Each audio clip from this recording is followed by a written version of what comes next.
U.S. Central Bank raises interest rates again by a quarter point despite the recent banking crisis and hints at further rate hikes, meaning restoring price stability still remains the Fed's top priority. Yet another wave of sandstorms from China is expected to blanket the Korean peninsula until Friday. People are advised to refrain from outdoor activities and gear up with face masks when going outside. French President Emmanuel Macron refuses to back down over the pension age rise.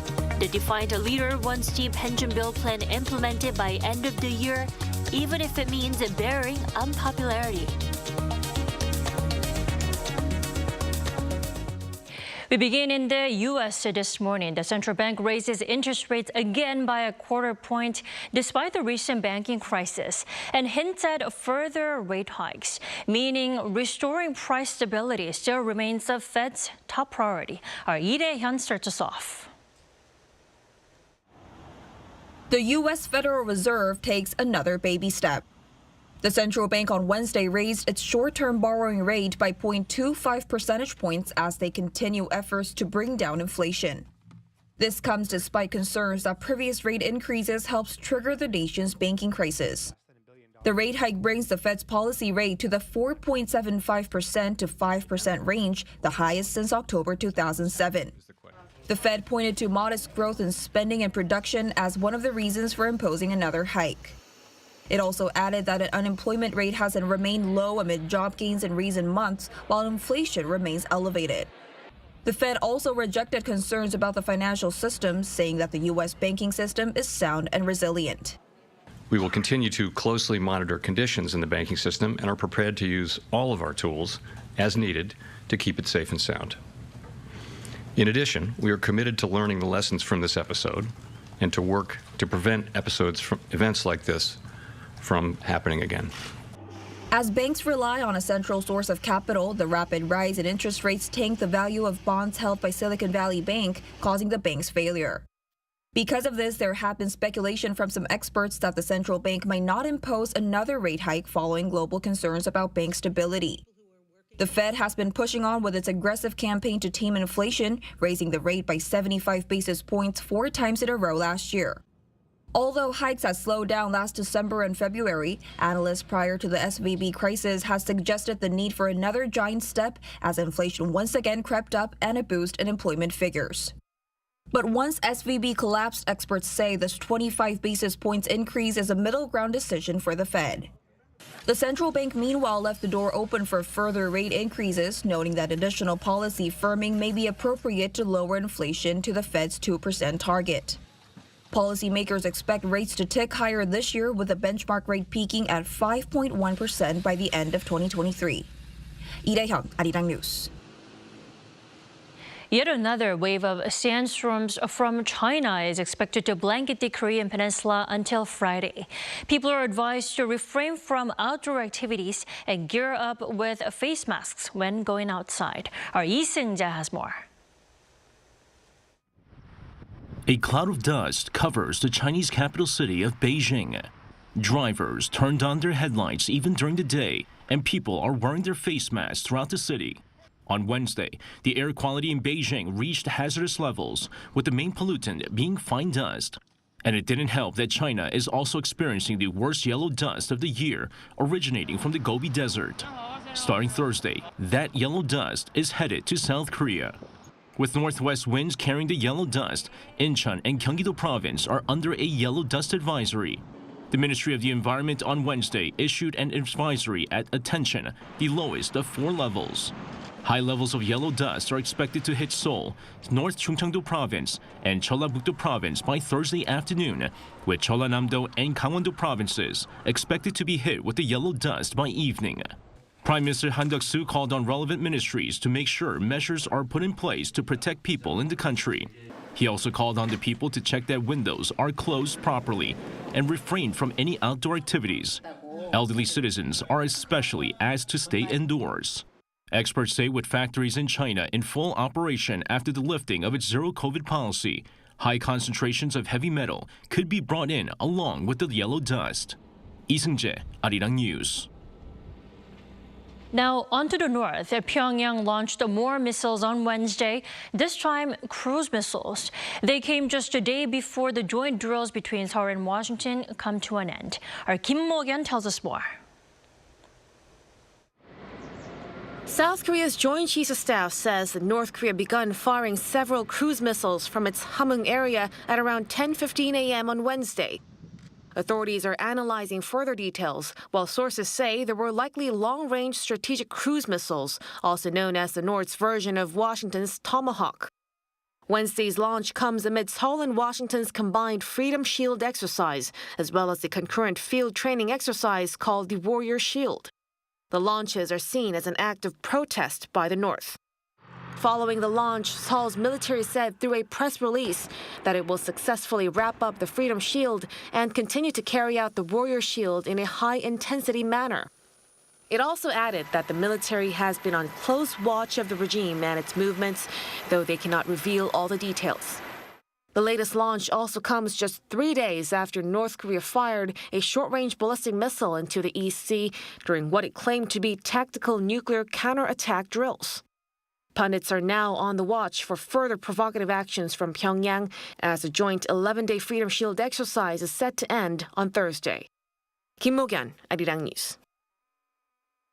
For the first time in 5 years, South Korea joins the UN Human Rights Council as a co-sponsor for its upcoming resolution on North Korea's human rights abuses. According to Yonhap News Agency, citing multiple diplomatic sources, Seoul is among the list of countries that took part in discussions to draw up the preliminary resolution led by the EU. Similar resolutions have been adopted for the past 20 years in a row. But South Korea did not co-sponsor them for 4 straight years since 2019 in consideration of inter-Korean peace efforts. Among the new concerns cited in this year's preliminary resolution are the regime's ban on foreign cultural contents and its inhumane treatment of foreign detainees. The finalized resolution will be submitted to a session slated for later this month.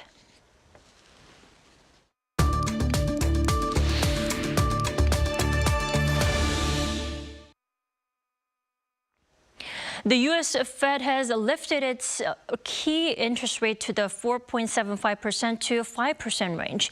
And Wednesday's decision marks the 9th rate rise in a row. Why can't the Fed end interest rate hikes despite the recent banking turmoil? For more on this, let's turn to Professor Joshua William Mason from John Jay College. Welcome to the program. Thank you for having me. Thanks for joining us. So the Fed went ahead with a quarter-point rate hike despite the recent failures in the banking system. Now, walk us through the reasons behind the bold move. Well, the basic notion here is that by raising the interest rate that the Fed sets for banks to lend to each other, that makes credit less available for the rest of the economy. And the hope is that over time that will reduce spending on goods in short supply and also reduce employment, compelling workers to accept lower wages, and those lower wages eventually should get passed through to prices. That's the theory. One problem here is that many of the price increases that have been driving recent inflation are not very linked to the kind of credit conditions that the Fed can influence. But another problem, as we're seeing now, is that monetary policy like this has to be carried out through the financial system, and it may put a lot of stress on the financial system before it actually has any impact on the real economy, and that puts the Fed in a very difficult position. Right, I'm sure it was a challenging decision for the Fed to raise the interest rate this time. Now, then the question is, how effective will the rate hike be for taming the recent financial turmoil? I don't think the rate hike in itself is going to help at all with the financial turmoil. I think other actions that have been taken, obviously the rescue of the depositors in these banks and the Fed's sort of promise to continue rescuing them. I think clearly there's been some failure to coordinate a message between the Fed and the White House, where you have Chairman Powell saying that deposits are safe and Secretary Yellen saying that there will be no guarantee for large deposits. There's some kind of inconsistency in the messaging there. But I think in principle, those sorts of actions can, prevent further banking turmoil. The problem from the Fed's point of view is that offering additional support for the banks, additional emergency lending to the banks, as they've been doing, may sort of undermine their efforts to tighten financial conditions through these rate hikes. Now, on to the inflation. Inflation in the U.S. in February continued its slow but gradual cooling trend. Now, how long will the Fed's fight against inflation continue, do you think? Is it nearing an end in any way? I think so. I think that they're going to find that the stresses that rapid rate increases impose on the financial system are just intolerable. And even if they try to continue raising interest rates, they're going to be forced to do more lending through the discount window, through emergency facilities like the one that they created in the wake of the Silicon Valley Bank failure, that it's basically going to offset whatever they're doing with these rate hikes. I think they've sort of reached the limit of what they can do without inflicting too much pain on the financial system. I'm not sure that, honestly, what they're doing now is having that much of an impact on inflation one way or another. A lot of the factors driving inflation, in my view, are really outside of the Fed's control. Then there are some forecasts that say that the Fed's inflation fight will be over when it decides to actually freeze a rate. Are you on the same page? I think that's true. Certainly, if you look at what participants in financial markets seem to expect, they expect an end to rate hikes quite soon, and probably a shift back towards cutting rates. So I think it's likely that we're seeing the end of this cycle of rate hikes.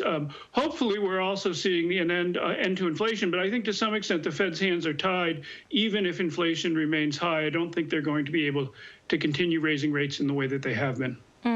Well, I mentioned earlier, inflation in February continued its slow but gradual cooling down. What's your forecast on the March in terms of U.S. economy? Well, unfortunately, there are some factors that could pull measured inflation back up. There's reason to think used car prices, which were a big factor in inflation in the first surge of inflation a year and a half ago, used car prices could well start going up again. There's a real shortage. It looks like developing there. And because of the lags in the way we measure rental prices in the CPI, it's very likely that rents, which are a very large part of the price index, are going to keep rising for a while. So I would not be surprised to see measured inflation go back up in the next month or two. Before we let you go, Professor Mason, so the Fed Chief Jerome Powell mentioned that the Fed will not, there will be no lowering interest rate. What do you think the reasons are behind the comment? I think that honestly, he feels that they were too slow to respond to inflation the first time. You know, Powell initially was very outspoken for a Fed chair about the importance of maintaining full employment, about the importance of strong wage growth, about the Fed's responsibility for the distribution of income and helping those at the bottom of the ladder who are really the ones who are affected by high unemployment. And I think perhaps in some sense he feels now he has more to prove as an inflation fighter because of that position he took earlier, and he needs to be even more focused sort of single-mindedly on bringing inflation down than he otherwise might have been. Right. All right, Professor Mason, thank you so much for your insight this morning. Thank you.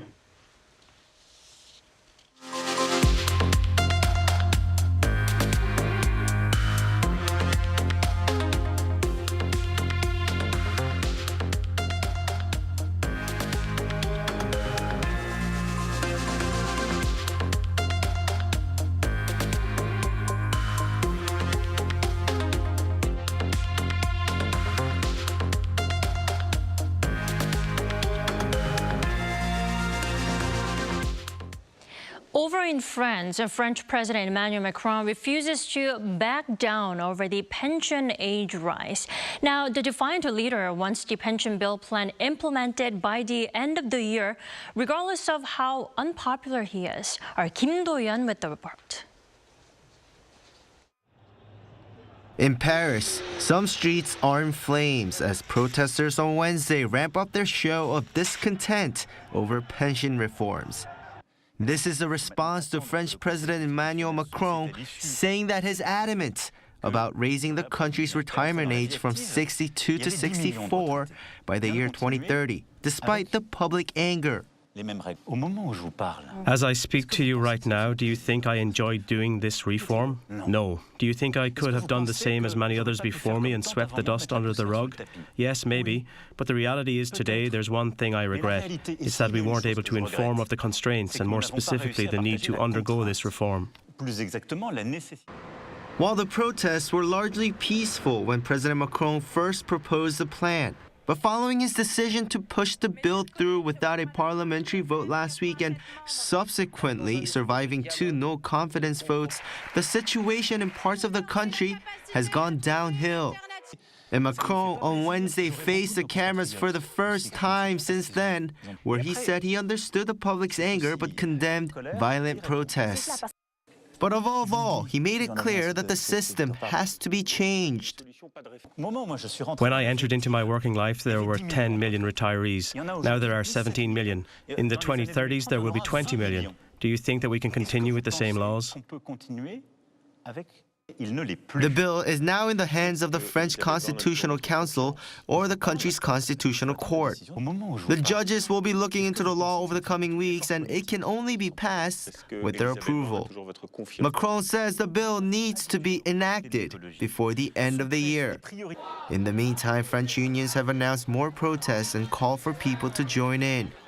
High-speed and regional trains, the Paris Metro, and other public transportation in major cities were expected to be disrupted. Kim Do-yeon, Arirang News.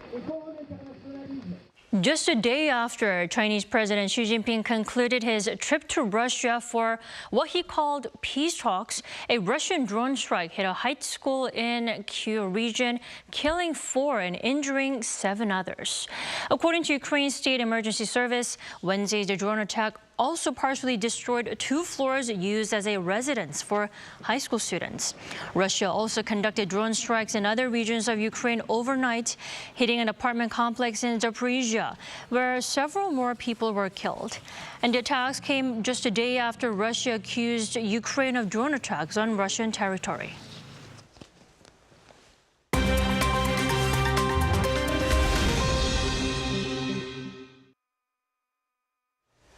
For a look at the news from around the world, we now turn to our Matthew Ashley joining us here in the studio. Good morning, Matthew. Good morning, Tommy. Let's start in Afghanistan and Pakistan. An earthquake there has killed over a dozen people. Tell us more. Well, that's right. At least 19 people have been killed and over 200 have been injured after a 6.5 magnitude earthquake struck the northern regions of Afghanistan and Pakistan on Tuesday local time.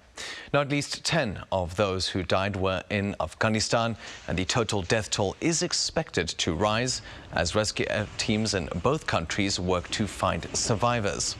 Now, the quake triggered landslides and caused some buildings to collapse. Some tremors were even felt in India, as well as in the Afghan capital Kabul and Pakistani capital Islamabad. According to the U.S. Geological Survey, the earthquake was recorded at 187 kilometers deep, and its center was 40 kilometers southeast of the Afghan town of Jurm. The quake came at a time when many families were outside their homes celebrating Nowruz, the Persian New Year. Moving on to Scotland now, where 35 people have been injured after a ship tipped over. Strong winds dislodged the ship from its holdings at Edinburgh's Imperial Dock on Wednesday morning local time. Among those injured, 23 were sent to hospital, with some in serious condition. 12 others were treated at the scene. Pictures show the 3,000-ton U.S. Navy research vessel Petrel leaning at a 45-degree angle in the dry dock. The U.S. consulate in Edinburgh has said it is offering support to U.S. citizens involved and that it's monitoring the situation. It also thanked local emergency services for their quick response. Meanwhile, a museum in the Austrian capital of Vienna is drawing awareness to climate change by hanging its paintings askew. The Leopold Museum has opened a new exhibit titled A Few Degrees More, where 15 paintings by the likes of Gustav Klimt and Egon Schiele have been tilted by a few degrees. Now, the number of degrees tilted reflects the number of temperature degree changes expected at locations depicted in each of the paintings. The exhibit comes just a few months after the same museum was targeted by members of the climate activist group Last Generation. Activists threw black, oily liquid on a Klimt painting protected by glass, with one even gluing themselves to this glass. And finally, the world's oldest near-complete Bible has gone on display in a museum in Israel. Viewable in the Museum of the Jewish People, the leather-bound handwritten manuscript is believed to have been made around the year 900. It contains almost all of the Hebrew Bible and is called the Codex Sassoon, after its previous owner, David Solomon Sassoon. The display of the Bible comes before it's set to be auctioned by Sotheby's in New York in May. There, it's expected to go under the hammer for an estimated 30 to 50 million US dollars. Now, if it sells close to its estimated value, it could become the most valuable historical document ever sold.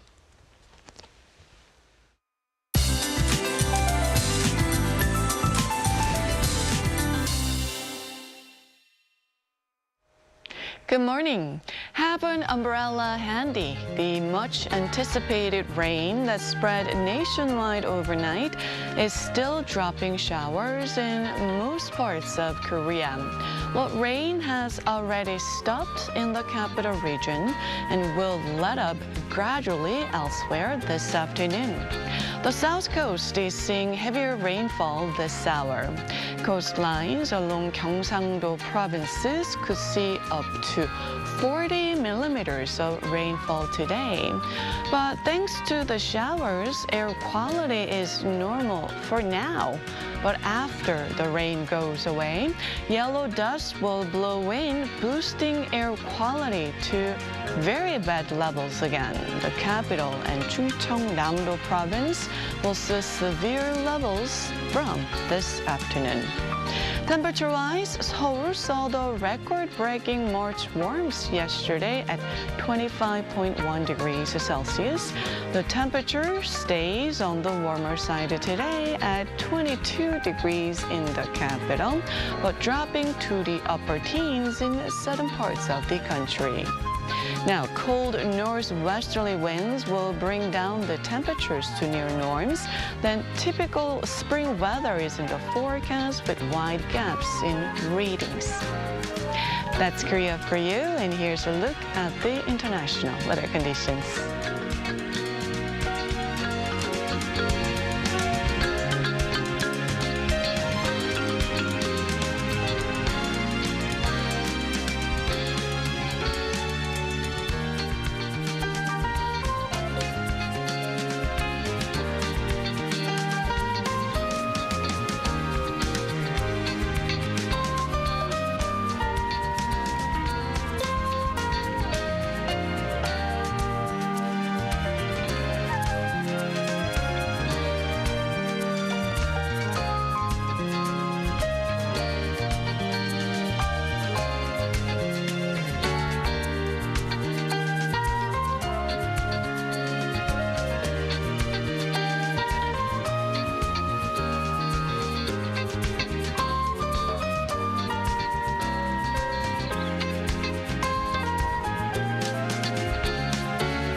That wraps up today's New Day at Arirang. We'll be back tomorrow for Friday's edition at the same time. Thanks for watching.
Busan, Korea is already reaching the entire world.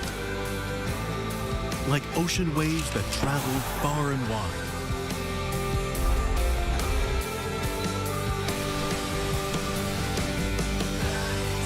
It's Busan, the perfect World Expo city.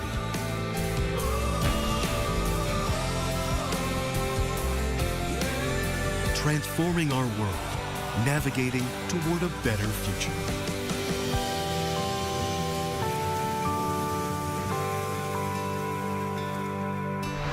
World Expo 2030, Busan, Korea.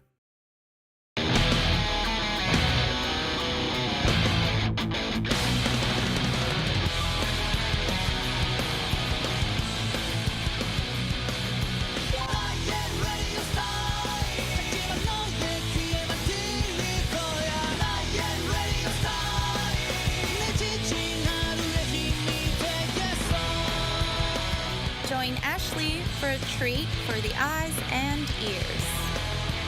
It's time to watch the radio. You're watching Radio Cop. You're watching Arirang.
New insights, new styles, and new topics every day.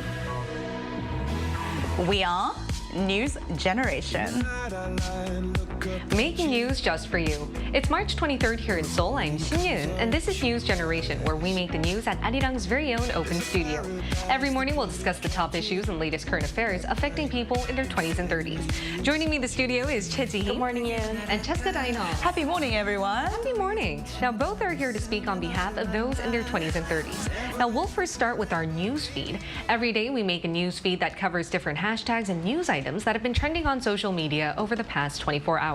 The first hashtag is LVMH. LVMH owns premium luxury brands like Louis Vuitton, Christian Dior, and Tiffany & Co. LVMH's chairman, Bernard Arnault, came to Korea for the first time in 3 years with his daughter, and during his 3-day stay, the chairman met with top executives of South Korean department stores to increase the luxury house's presence in South Korea, which is one of the world's biggest spenders on luxury goods. As of last year, the country had the biggest luxury good consumption per capita capita at around $325. The second hashtag is French scar. This is a dangerous challenge that's been going viral on TikTok, inviting teens to make bruises or pinch their faces until they have red lines or scars. That's why Italy's consumer watchdog opened investigations and accused TikTok of lacking adequate regulations for such content. The third hashtag is child benefit. The ruling People's Power Party in Korea has introduced a groundbreaking solution to bring up the country's birth rates, and that's by giving out up to around $760 a month to households with children as part of its child benefit policies. Two things have changed in the proposal from the original child benefit policy. One, the proposal calls for financial stipends of 10 times the amount that's given now. Two, officials propose giving out such social security payments to guardians of children aged up to 18 instead of 8. Now, I'm going to include our panelists in our newsfeed. What do you guys think about the last hashtag? Though this is only a proposal, what do you think about this method of boosting birth rates? I really applaud the effort that the government is making. And as our generation, I am so fortunate to see that I live in a generation where the government is actually taking action to consider and providing benefits for the newlyweds or people who are planning to become parents. Now, as we discussed in our earlier episodes, I think the issue runs a little bit deeper than just financial issues about why our generation are very careful about expanding our family. So I would like to see a more in-depth conversation and maybe proper education and support system for people who are planning or wanting to become parents. That's definitely a great suggestion. And Tihi, what about you? What are your thoughts on this hashtag? Well, it's definitely good news that the government is seeking actively seeking different ways to tackle the country's low birth rate. However, I'm not so sure if raising the stipends will effectively resolve this issue. And I also think the matter should be tackled bottom up, not top down, meaning the government must listen to the voices of the younger generation. I mean, they're not even choosing to get married, so their voices must be reflected into these policies. And also for them to envision forming a family in the future, they must have stable jobs. So more opportunities for stable jobs must be created, and also an atmosphere in which young married couples can use these measures without being conscious of other people must be created. Listening to the voices of the younger generation, and that's what our News Generation team is trying to do. That was our news feed for this Thursday. Moving forward, we have a very cute and cuddly discussion topic prepared for you today. In light of National Puppy Day, we'll find out how millennials and Gen Z here in the country have been advocating for better pet culture and animal rights. Recently, an apartment complex in Gyeonggi-do province hit the local headlines with its controversial pet policy. Following a few accidents where some dogs bit others or owners didn't pick up their dog mess, residents voted to ban people from walking their dogs inside the complex. Second offenders would have to pay a fine of up to $38. The apartment also warned dog owners that they would put out snake repellent or other toxic material that is harmful if eaten by dogs. This has stirred much controversy, especially among young pet owners, mostly in their 20s and 30s, who make up roughly 60% of customers of the growing pet industry here in Korea. Pets have been growing in popularity to the extent that there's even jargon like petmally that combines the word pet and family. As of 2020, officials found that 1 out of 3 Korean households had pets, mostly dogs. Today, NewsGen aims to answer 3 questions. 1. How popular are pet dogs among millennials, Gen Z here in Korea? 2. How have they been trying to advocate for better animal rights and pet culture?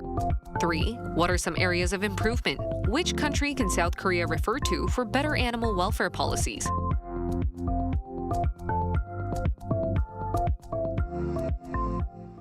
So every March 23rd is National Puppy Day, and that's today, as you can see by this cuddly creature right on me.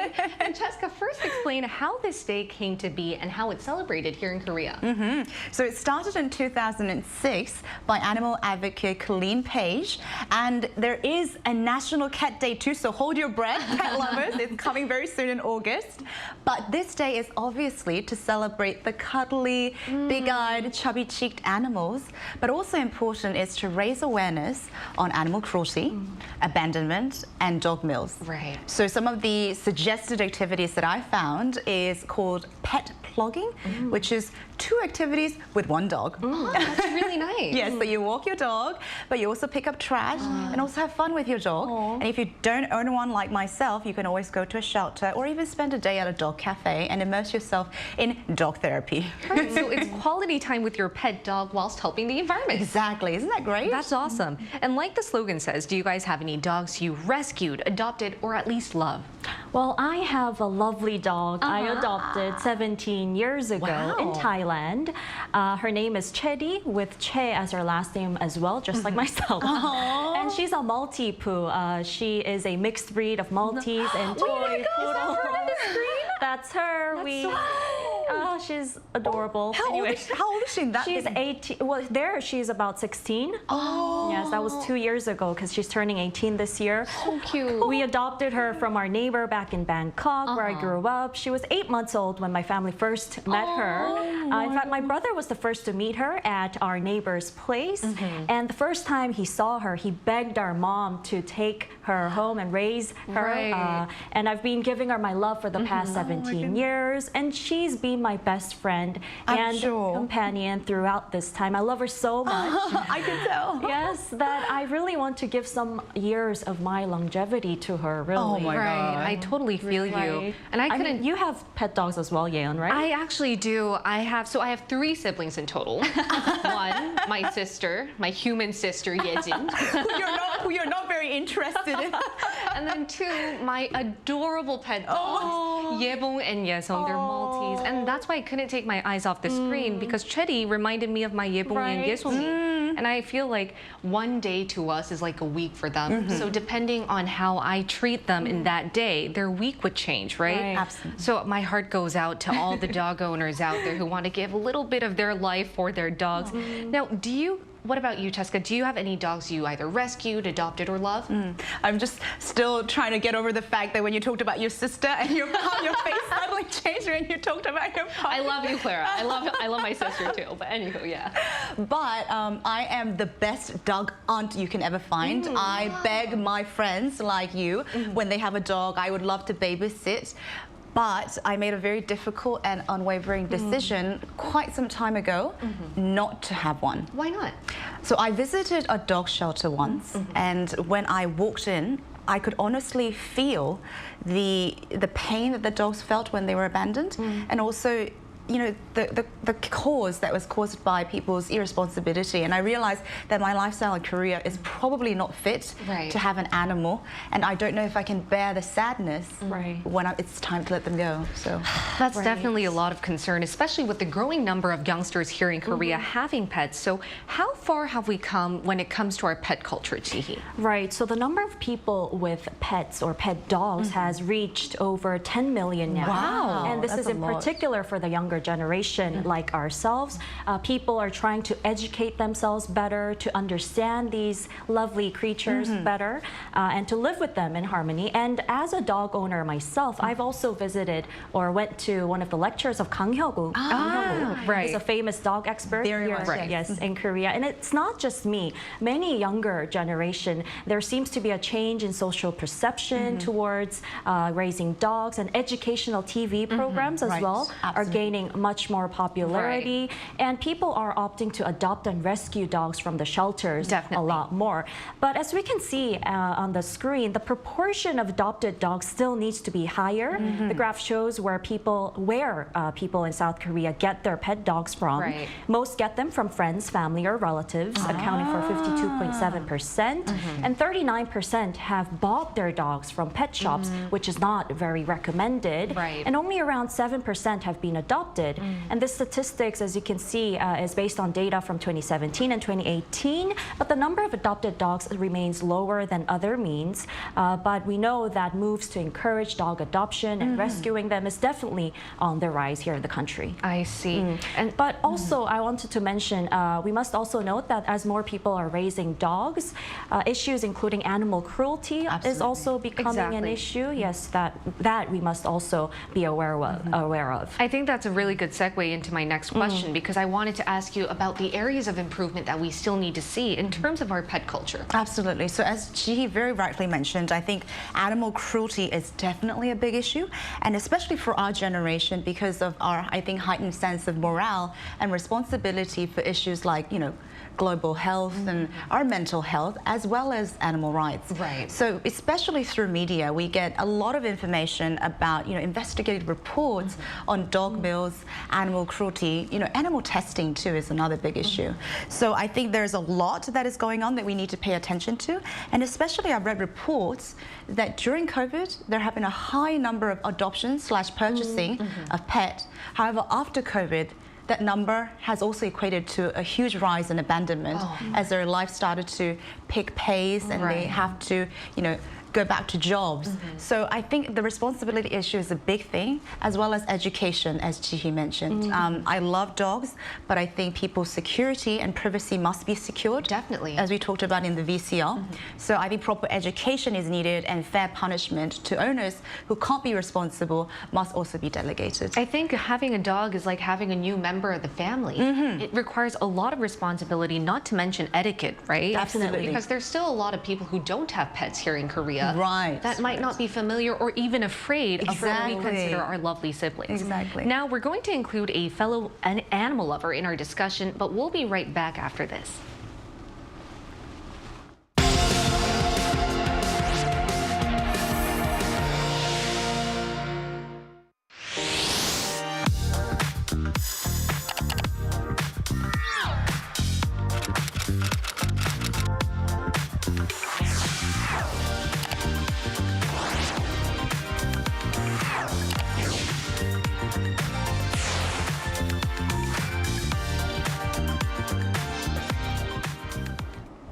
In light of National Puppy Day, let's include the Director of Government Affairs at the Animal Welfare Institute in our talks. It's Nancy Blaney in Washington, D.C., who has been advocating for animal protection and welfare for more than 35 years.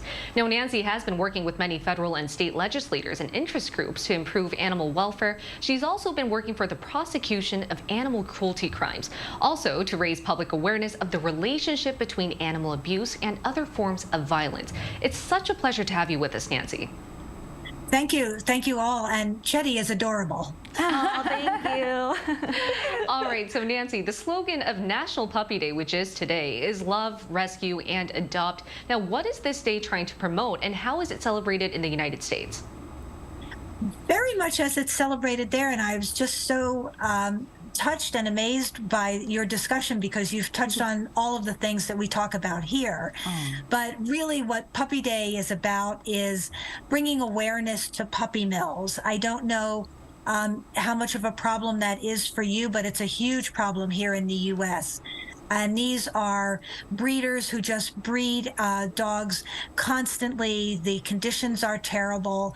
And that's why we really urge, the real slogan of the day is adopt, don't shop. So that people will get used to the idea of getting animals from shelters and not patronizing these puppy mills and pet stores that get their animals from puppy mills. Definitely. I think it is a severe problem here in Korea, because recently on local headlines, we've seen a lot of pet mills that have been exposed with their poor conditions. Now, Chihi, do you have a question for Nancy? Right. So as Yan briefly mentioned, I hear you work to improve the prosecution of people who commit animal cruelty and raise awareness on better animal welfare. Now, can you tell us more about what you do for our pets to have better lives? Sure. And especially with regard to that particular issue, we have been working for a number of years with prosecutors. We have an association of prosecuting attorneys that we run training conferences with. What really made the difference here in the U.S.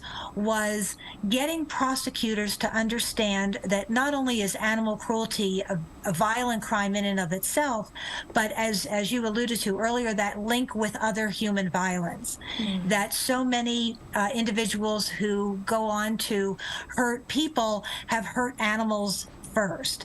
A number of most of the school shooters here in the U.S. have histories of animal abuse. Serial killers have histories of animal abuse. and especially with regard to domestic violence and child abuse, there's a huge link there. And getting our law enforcement communities to understand that link and how important it is to kind of head things off at the pass has really made a difference in how we prosecute animal cruelty crimes. I see. And Cheska? So animal cruelty is historically an ongoing issue. Are we moving in the right direction and seeing improvement? And what are the areas that still require change and action, Nancy? I think the answer is a qualified yes. We are better at identifying it. We are better at reporting it. We are certainly better at prosecuting it, for sure. When we have, here in the U.S., we have attorneys general who now have animal law units. We have prosecutors' offices who have animal law units, which is huge.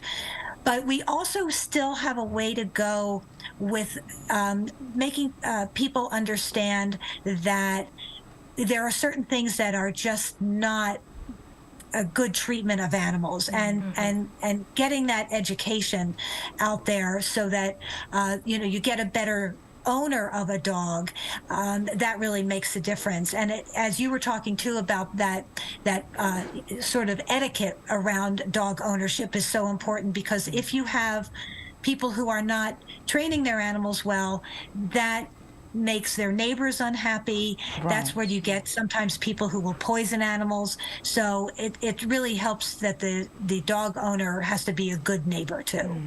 Definitely. And as you mentioned, Nancy, I think animal cruelty is still an ongoing issue even here in Korea, and that's why we need a lot of room for improvement. But fortunately, we are seeing a lot of improvement in terms of raising pet etiquette awareness. Also, we have a lot of local authorities promoting tours with dogs, so you can take your dogs to all these different iconic scenes. So thank you so much, Nancy. It was great to hear from you. Thank you for having me on. Thank you. All right, so here in the studio, any points that Nancy made that fascinated you two, starting with Tihi? Well, it fascinates me that there are great people just like Nancy who are contributing to the betterment of animal rights and treating animals better. And I really hope that the younger generation like ourselves can also contribute to this as well. Definitely. And what about you, Cheska? There was a fascinating point that Nancy brought up, and as someone who's very interested in psychology, she showed the link between animal abuse that can lead to further crimes. Right. So not just for the protection of animals, which is obviously important, but I think there can be a very more investigative reports that can be done to protect humans as well. Definitely. I found that link very fascinating as well. That's why we need better prosecution of animal cruelty even here in Korea. All right, and let's now include our viewers in our discussion. So we asked them, have you ever owned a dog? If not, do you ever want to adopt one in the future? Why or why not? So if you take a look at the screen, you can find out what they say. Me Too said, I had a small dog for 13 years. He was my only companion and friend. I still miss him and love him to this day. Aww. Now, I don't know if I could ever have another. Losing him was so hard and sad. Itachi Uchiha said, I've owned many dogs over the years. They make great companions and are loyal to the end. Graciela Novoa said, I don't have a dog. I don't know if I would ever have one, and if I finally do decide to have one, I'll adopt them for sure. Now, what do you think about these comments, Tihi? Well, first of all, unlike Itachi Uchiha, who has owned many dogs over the years, I've only had Cherry, and she will be my one and only dog of my life. And what about you, Cheska? I mean, I really agree with Graciela. I don't have one, and I really am not sure if I would ever have one. But if I do, I would definitely adopt. And for the same reason that Me Too said, the sadness would be unbearable. I know. I mean, I don't want to think about the end, but I'm sure you guys do too. But of course. It's letting go of your family member. And I don't know if I can do that when the time comes. I know, and that is why I think this is a good segue to the end of our discussion. I would like to ask you, how would you guys like to see South Korea's pet culture evolve or animal rights awareness develop? Right. Well, they say the best therapist has fur and 4 legs. It does! Yes. I mean, these beautiful creatures, they do so much for us, especially emotional support, right? So I hope that more people, including ourselves, the younger generation, can really think more about what we can give to them because we receive so much from them, right? And I hope that they can continue to contribute to raising the awareness and encouraging people to adopt and rescue more dogs as well. I think, as Nancy mentioned, don't shop, adopt. I love that slogan. I wish that go more viral here in Korea. But what about you, Cheska? Any final thoughts? I mean, as Chihi said, I think I've never seen the kind of unconditional love a dog gives to a human. I mean, it's a cliche, but they say a dog is a human's best friend, right? So, but I think that love should be taken with so much responsibility, because as we have seen, there have been many, many dogs that have been abandoned when people don't think through. So actually, my slogan would be think once, think twice, and then think some more. Think some more. Think I love some it. more. Think some more before you let your family go. Right. Especially and pet mills. It's also a big animal rights abuse problem. And I also wanted to mention one last point. Because of social media, we're able to share information a lot more, right? And as the younger generation, I hope that we can really share information on how to adopt and rescue That's very true. That's such a good right. idea. So this can go viral. Tips on education, how to properly take care of your pet. Exactly, yes. And I think these are all great points that should be taken into consideration because at the end of the day, happy dog, happy life. And in light of National Puppy Day, we talked about the growing level of awareness youngsters have towards animal rights and treating their pets as part of the family. Now, we'll be here every day from 9:30 a.m. to 10 a.m. Korea time, bringing you the topics that young people are talking about. Special thanks to Chizihi. Thank you. And Cheska Daino. Happy Puppy Day, everyone. Happy National Puppy Day. And thank you, everyone, for watching. We'll see you tomorrow. We are News Generation. You